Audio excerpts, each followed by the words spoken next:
looked up there, I don't know who pointed it out to me. Somebody said that the grader used V source instead of V open circuit for the voltage division. Who was it?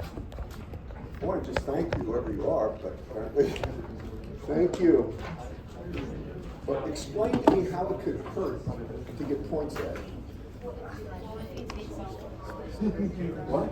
Like if you got it wrong and he gave you points for it. Yeah. Oh, relax. That's paranoia.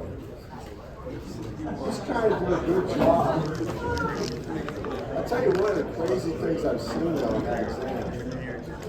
This is just not, I have noticed people have the right equation and the wrong numbers.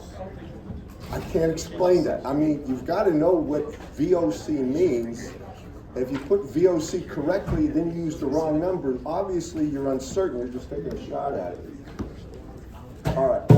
Now, I want to tell you this, too. Somebody asked me, somebody's questioning the 1.2 factor. I could do something where I could move the A's down to, say, 87. Just a guess. Or 85. 85 and above A. So and so above. But instead of that, I use this 1.2 factor. It stretches. The proportional grade difference for everybody is the same. If you got a 90, somebody else got a 60, the ratio of the two will remain the same with that. If you just add a number, and this is something, we had a long discussion about this. They prefer using a stretch scale that I'm doing here in engineering. The only time you would add just 5 points or something, if you have like 10, 20 questions, and one question is wrong, period. Stated wrong, everything's wrong about it. Everybody gets credit for that. So I'm going to just answer that, whoever asked that. And this is not in any way personal. I'm just trying to do what I'm told to do. And that's the way we're supposed to do it. Thank you. Anybody else before I get going on this? Okay. Amanda, I've never heard, could it hurt to turn test? That's one I've never heard before, but I'll remember that.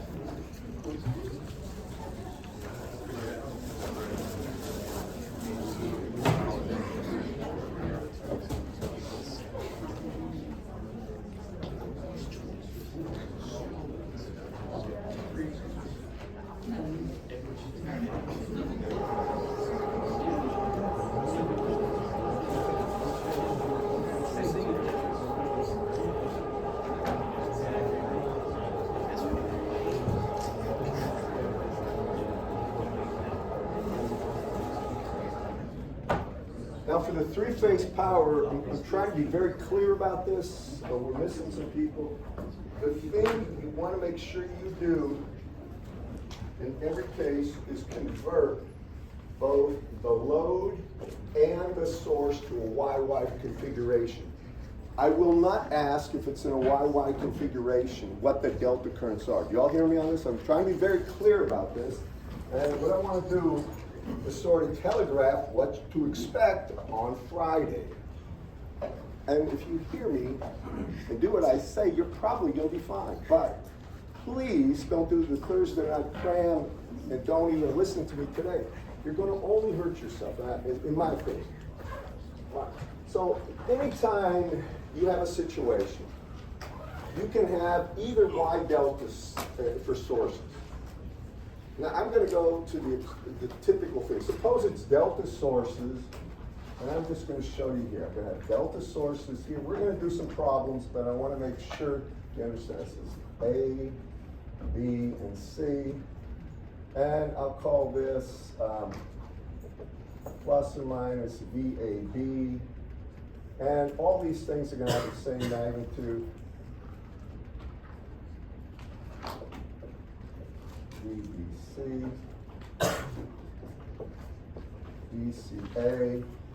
And if this is going to be at 0 degrees, then this is going to be either, and it depends how they do it, I'm going to call this plus 120, and this one would be minus 120.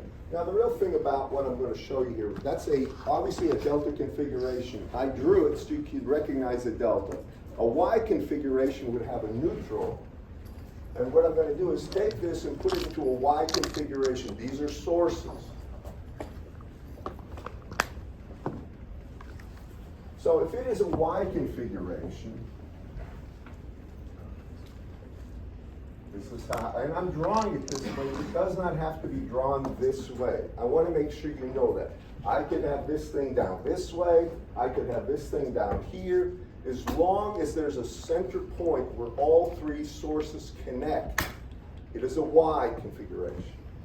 And here, there should always be something that indicates it's a ground. Either a wire that goes all the way to the load or that symbol. You all hear me on this, class. And this is very consistent with what you'll see in electrical diagrams in the real world.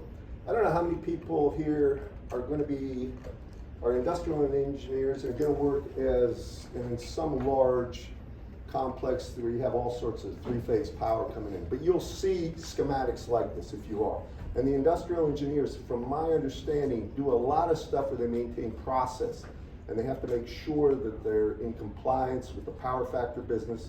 Remember how I said that in an industry, they're fined if their power factor goes below 0.9 typically. I don't know if it's changed, and just let it. Probably now they have something that automatically adjusts that, but I don't deal with that.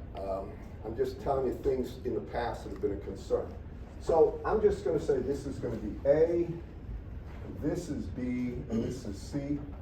Now, if you actually look, the voltage measure from A to B here will be identical to A to B here. Do you all follow? It will be the same voltage. But if this configuration is a Y configuration, it's spelled W-Y-E, but I just symbolize it as Y. It makes more sense to me. It looks like a Y. Sometimes they'll invert it and have the point here, and then they'll have 2 points down there. It'll be an inverted Y. But one thing I'm going to say, and these are the only thing that matter in these type of situations, if all these have the same magnitude, then they have to be out of phase by 120 degrees. You could have this at 0, this at minus 120, this at plus 120. This could be 0, this could be plus 120, this could be 240. It's the same thing. Y'all with me? And if you added 30 degrees here, then this thing would be 120 plus 30. This thing would be minus 120 plus 30. Now I want to be clear about that. There will have to be 120 degrees of phase separation if it's three-phase and it's balanced. If it's not balanced, everything else is out the window.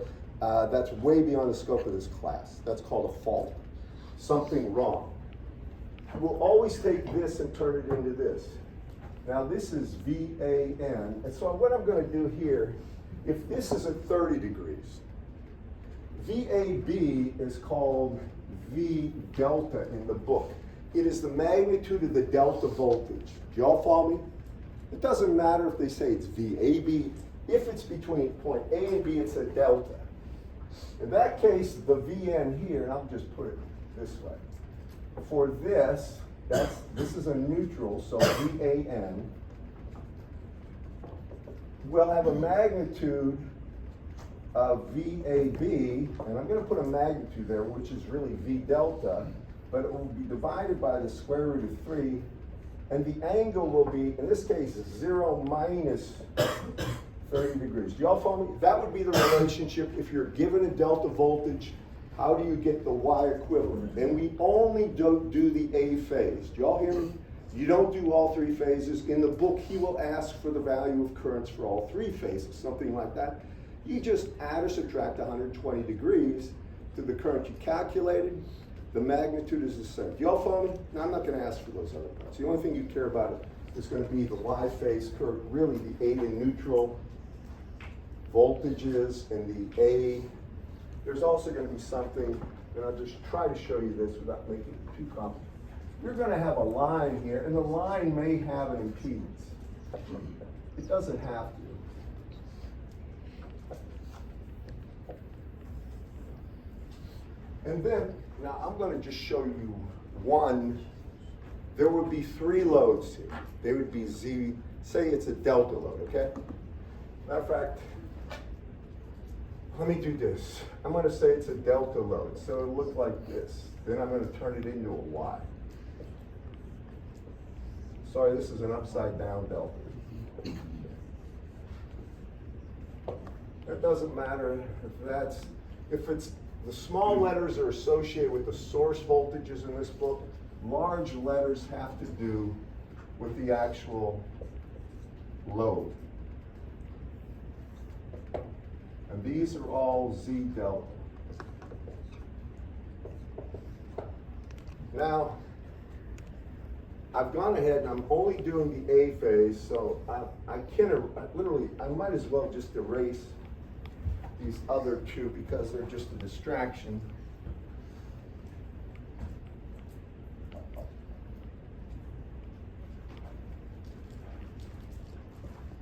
And just show you this.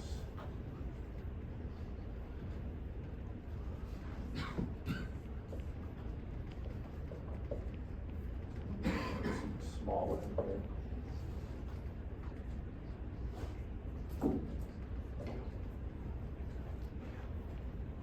Now what I'm going to do at this point, remember that's a delta load. Just how many remember what do you do to a delta load to turn it into the equivalent Y load? Between this loads are between A and B and C and C and D. They're delta. You remember? Divide by 3. Just divide by 3, right? The voltages and currents have a square root of 3 relationship. The loads, delta loads, always much larger by a factor of 3. You divide by 3. So over here, whatever this is, and this would be capital A, you simply take it and this is ZY here, the ground, and this ZY is simply equal to Z delta over 3. And that's it. That's it. Now, with one look at this circuit, I think everybody can figure out if I want this current, I small a large a, which is the current that would go from small a to large a. In this case, listen, in this case we're talking about a current that is coming from the actual power company or voltage source, whatever you want to call it, to the load. And it's a simple thing to look at and understand. You take, that's the only voltage driving it, and these two impedances are in series. So you simply take the voltage driving it and divide it by the impedances, and you get the current in both magnitude and angle. So this is going to be VAB, and this, oh, sorry, I'll do it this way. I'll put VAN magnitude at an angle, and I have minus 30 degrees here. That's the voltage, and divided by Z line plus, and this is going to be ZY, and I'll just leave it as ZY. I know that ZY is equal to Z delta over 2. And that would be it. You all follow my thoughts and the reasoning behind it. It's straightforward. If you have delta, delta, doesn't matter where it is, you convert it to a Y. Now, the next part of this I want you to listen to. How many understand this so far? Does anybody not understand? Yes, sir. Where are you getting the negative 30 from? All right. You remember, I tried to show this 2 classes ago. This is the voltage between A and B, right?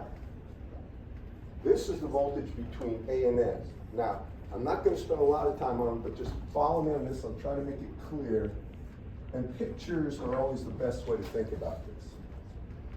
Now, if VAN is here, okay?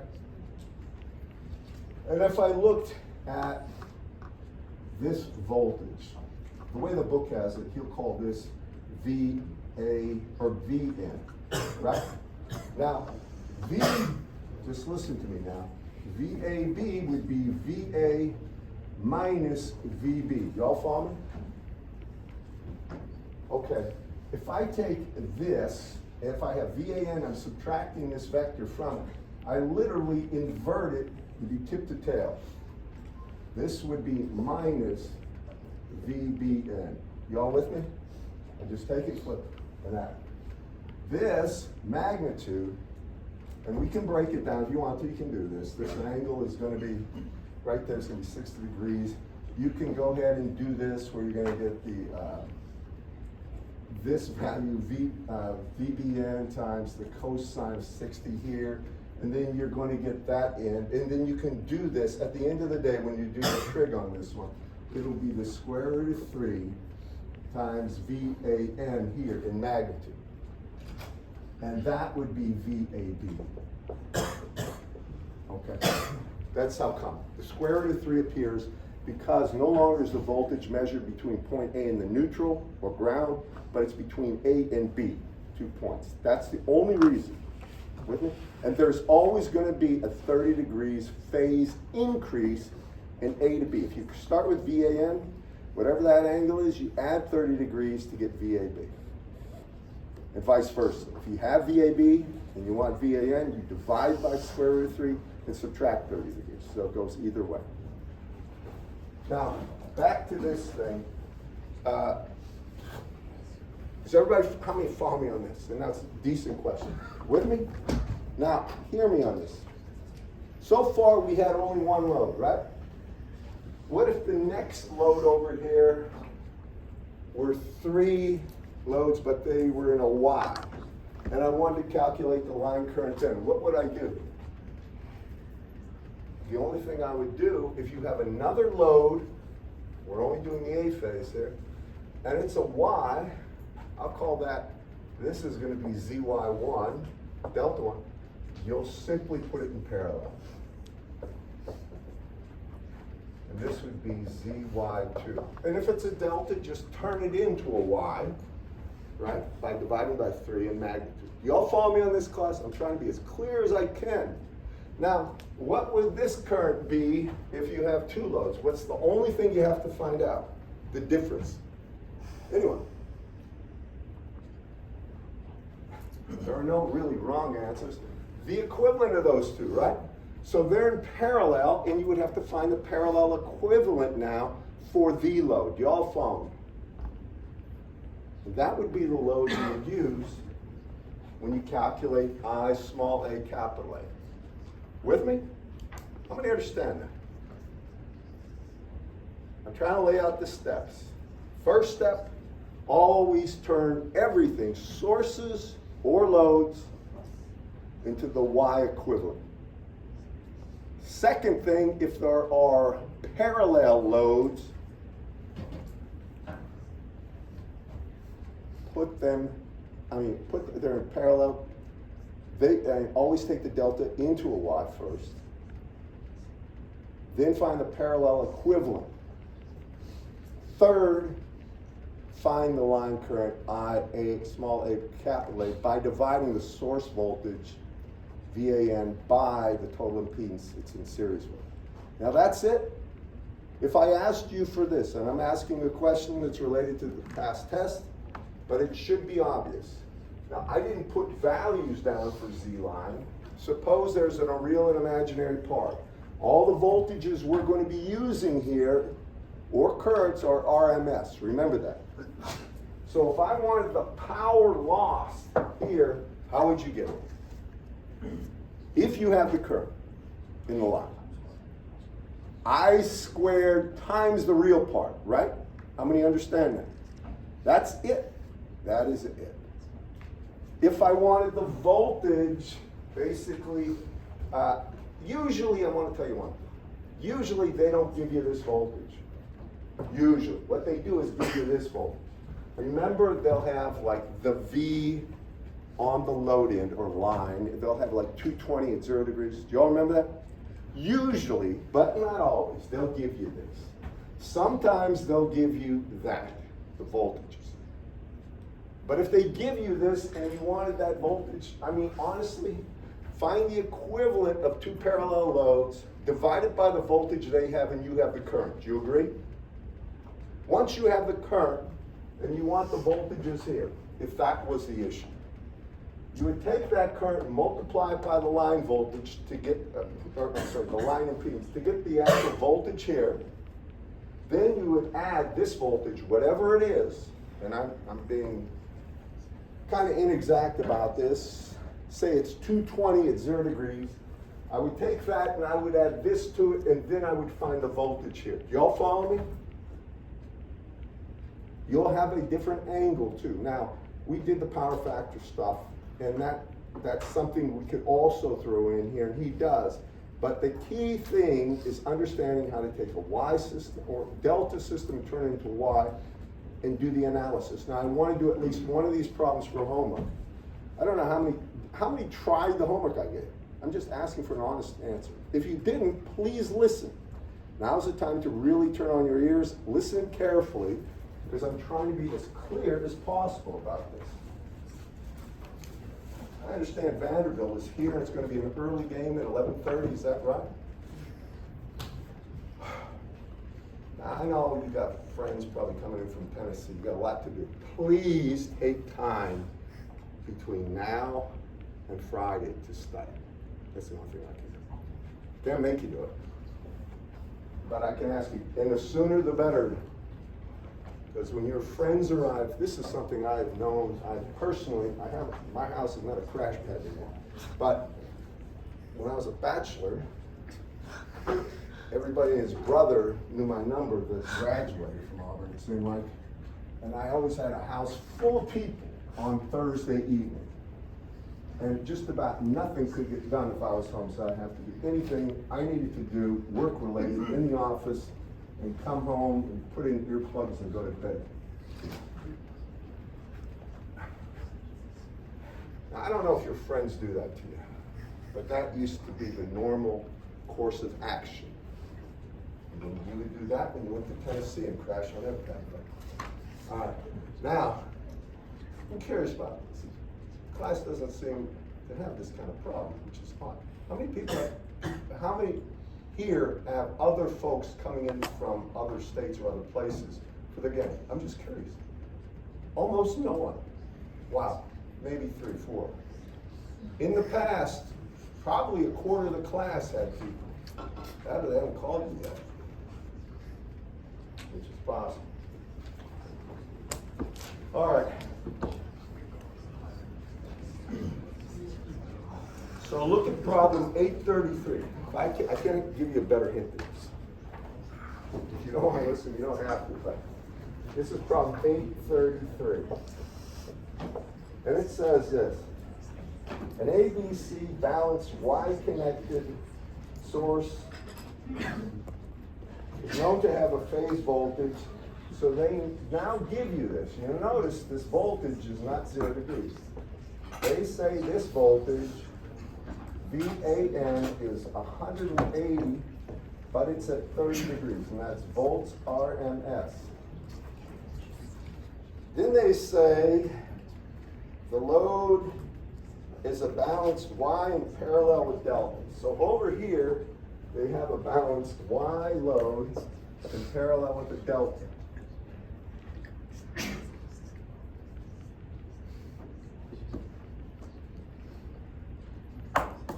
They want the line currents. So they say ZY here is equal to 12 plus J9.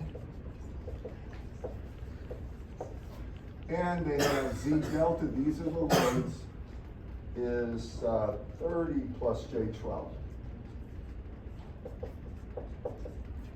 So the only thing we're going to do over here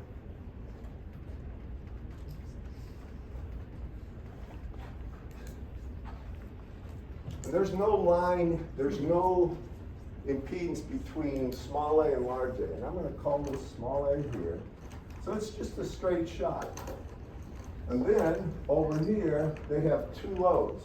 One is a Y. You just take that and put it as the load. It's 12 plus J9.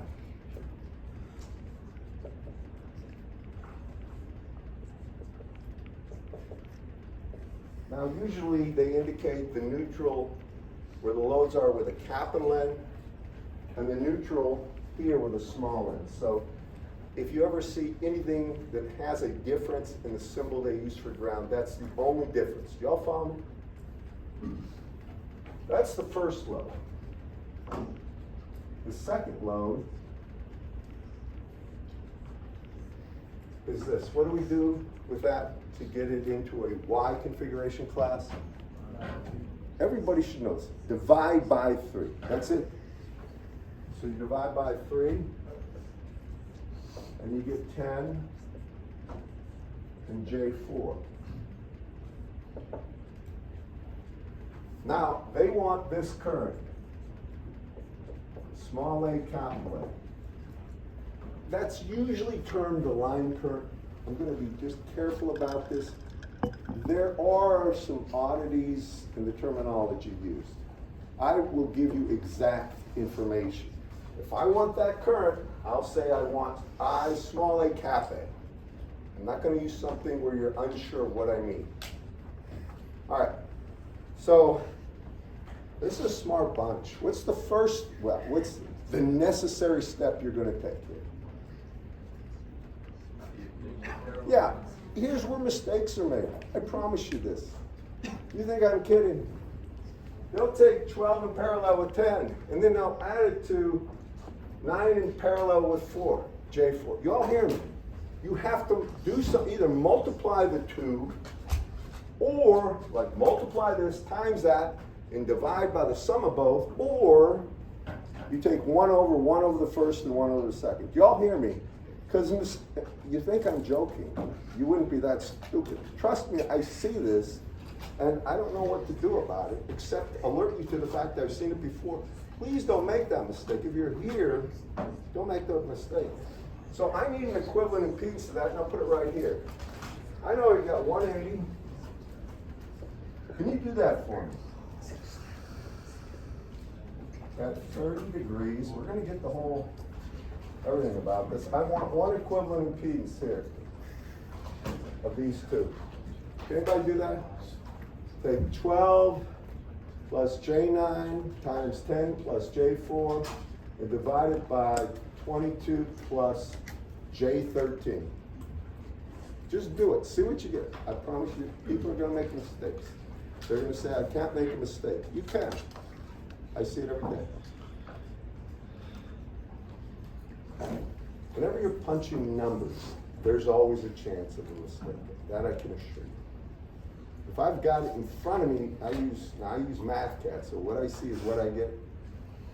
When I see exactly the equation and what it's doing, it's a lot harder to make a mistake. But when you're punching in numbers, it is easy. At least that's my take on it. So what do you get for this equivalent load?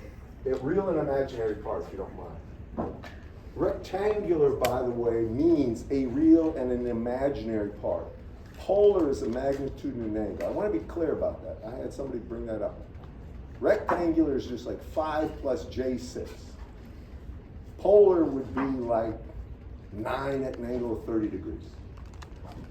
That's what I'm talking about when I use these terms. All right, anybody want to give this to me? 6.3 at 28 degrees. Say again? 6.3 at 28 degrees. Rectangular form. 5.58. Hold it. 5.58 plus J what? J 2.98. Anybody confirm that? Now, if you got it wrong, find out what you did wrong. That's the only thing I can say. I'm not going to ask for it. Okay. So what is this current? Now, this is small a, large a. What is this current? But I want the current in polar. Magnitude and angle. Now you get it. We have this voltage. It's 180 to 30 degrees. This is VAN. Can you all see it in the back, by the way? What is it? I didn't hear. Just give me the magnitude for starters.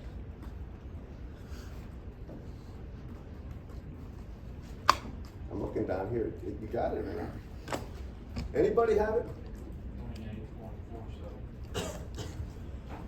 28.47. Angle? 1.9. That's right. 91 degrees. Y'all with me? That's the current going from, and it's actually the real current in the line. All right, it is the real current in the line if it is in a Y configuration, YY. Now, in the book, and by the way, I want to say this too. that current, if it was a delta delta over here or a y y, as long as they were equivalent y sources, an equivalent delta source. In other words, if everything was consistent with what I showed you earlier about making them equivalent, then the current from small a to large a over here will always be the same. But I do want to make sure you hear one thing about it. In a delta system, I'm not going to test you on this, but you need to be aware of this. When you have cap A, cap B, and cap C, and you have three loads here.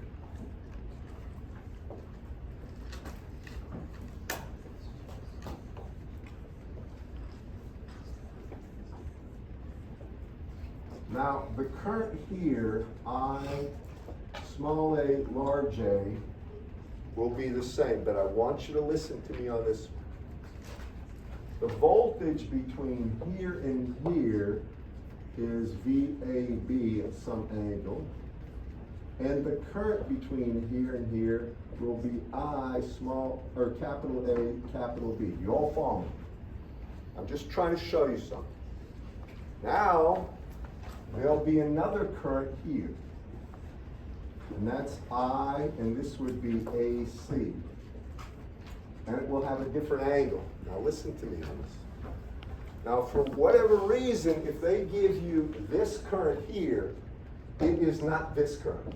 You know how the YY configuration, the current that went from the Y load to the neutral was the current flowing down from I, small a to cap A. You all with me on that? But this current and this current will add to be this current. That current will always be the same. I'm not going to go through this right now, which means these two currents will be at a square root of 3 less than currents in the IAA. And the phase angles on these will be 30 degrees ahead. 30 degrees ahead, and this is going to be 150 degrees ahead. And I'm just telling you that. The magnitude is different in the delta load than it is in the actual line. Y'all follow me? That's why I always tell people, take everything, put it into Y over here, because the thing we care about is always the line current here, and we care about the voltages here. We can easily get the voltages here and turn them in to an equivalent AB voltage, but that's not the real issue. The issue is usually power and current values. Y'all with me on this? If you want to know in the book where that picture is of the different currents, let me see if I can give it to you. We're going to do one more thing.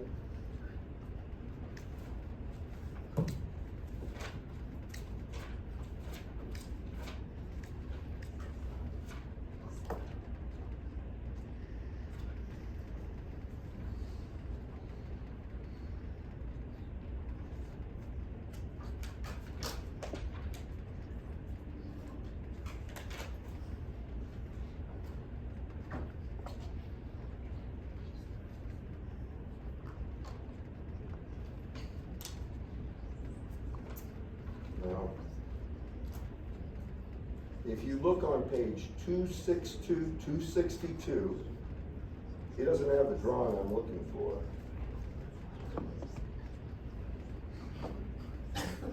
But you'll see at the just before the example 8.6, there's a statement, I, small a cap A, that's the line current, is equal to square root of 3 times I phase, that would be the delta current, minus 30 degrees. Now, I'm only showing you that so for completeness you can look there and read it. I don't want to spend a lot of time on that. What you're worried about as non-electrical engineers is that line current right there, that I can tell you. And the power that would be dissipated and any kind of line resistance. All right, now,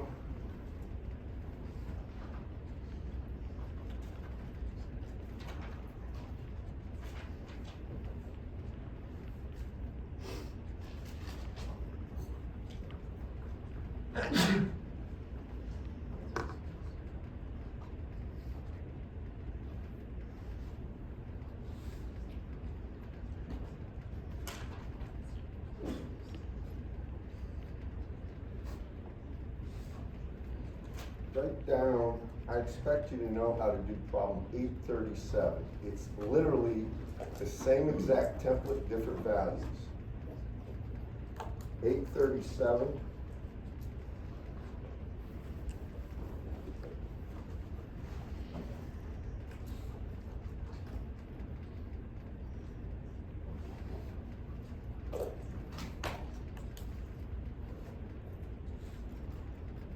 And do problem 831. Now 831 is an actual problem that's drawn out. They show all three phases. And it is in a YY configuration. And the way you always tell if it's Y, there is one point where all the loads or all the sources are connected, and that would be the neutral. That's the easiest way.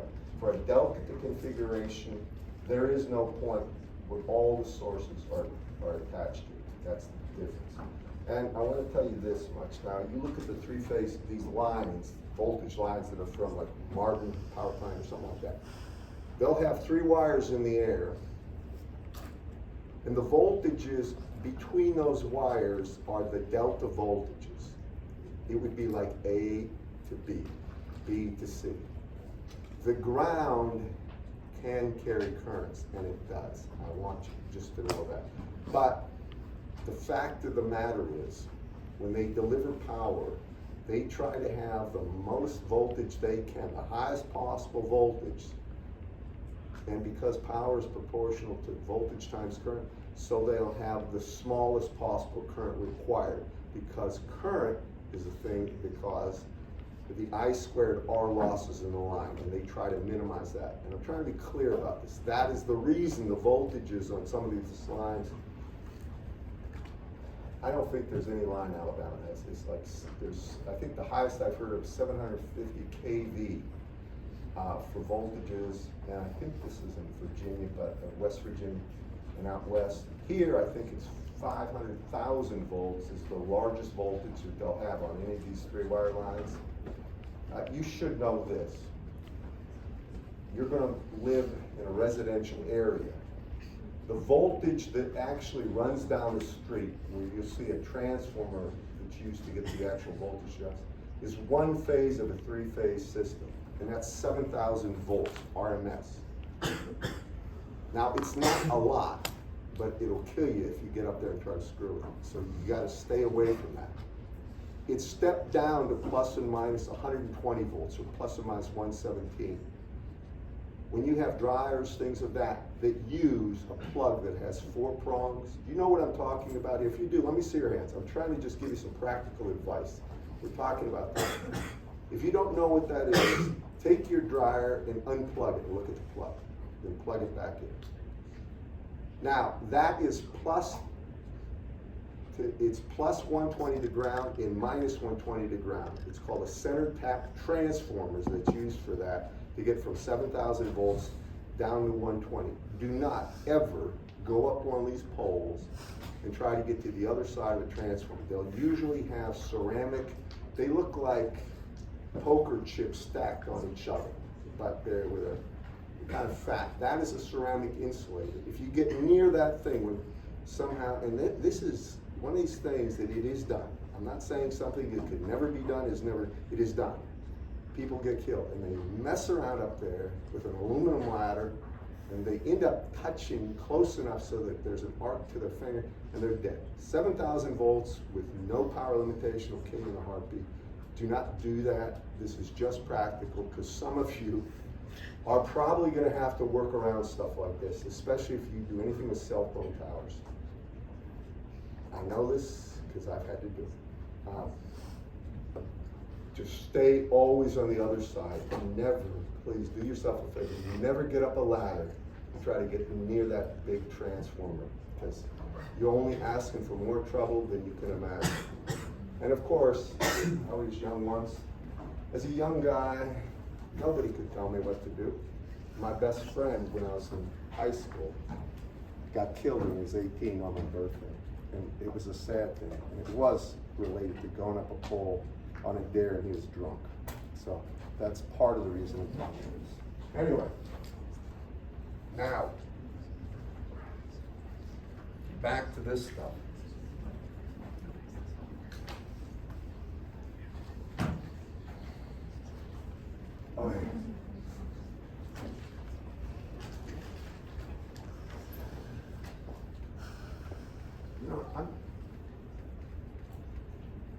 there's a lot of mechanical engineers. The people that work on Martin Dam's generator and stuff like this, those are mechanical engineers that do most of that design. So I don't know if somebody is going to be involved in that, but I can tell you that at least it's reasonable for me to think some of you may be doing something like that in the future. That's the reason I'm telling you this. We have to do one other thing today, and I'm only going to start it. This is transformers. How many have heard the term transformers? All right. So what is a transformer? This is a symbol for a transformer. And here, you'll have this. Have you all seen this symbol? How many have? No? All right, well, you will. This is a symbol for a transformer. It looks like two inductors next to each other, and they'll put these lines here. Those lines indicate it's an iron core or low frequency transformer. It's for use around 60 hertz. If they didn't have these lines, it's called air core, and they're for much higher frequencies. I'm just giving you the practical steps. So there's a current here, and this is going to be called I1, and there'll be a voltage developed here, plus to minus V1, and there'll be a voltage on this side, plus to minus V2, and there'll be a current in here, and I'll call it I2. But there's something about these things that are very important. It's called the dot convention. These are just transformers.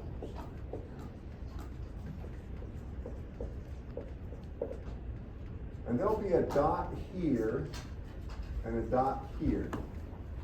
Now that's real important to pay attention to. Because if the dot was on the other side, then the plus side of the voltage would be down here, and the minus sign here, and I2 would be going into the dot. Wherever the dot is, the current goes into it, and the voltage on that side will have the plus assigned to that side. That's the key thing with a transformer. And there are really only two equations that you have to know that are different from anything else for a transformer. And that is that I1 times N1. Oh, I didn't mention this, but a transformer will have something like N1 to N2 here. What N1 are called the number of turns or the windings on a transformer. If you actually take a look at what a transformer is, if you take a steel or just an iron rod and you start wrapping shellacked wire around that, or insulated wire, each time you get a turn, that is a turn, they're going to have N turns on the primary. Right next to it, they'll put another core like that, and they'll wrap it. Sometimes they wrap it on the same core. But this is really a transformer. How many know what a transformer looks like or have taken them apart? Are you guys all mechanical? Mechanical engineers usually have to work with these things for your motors and stuff. Usually it's rectified into DC, but from what I understand, you're building robots, pinball machines, who knows what else. By the time you graduate, you're probably going to be using some sort of an electrical motor to drive stuff. It's just the reality. You're going to, like it or not. So in this case, you're going to have I1 times N1 equal to I2 times N2. That's the first equation. The second equation is V1 over V2 is equal to N1 over N2. All right, those are the only two equations. That's it. This is called the turns ratio, N1 to N2. It's just the ratio for the number of turns of the primary versus secondary. And then there's one other thing that happens that's real important with transformers.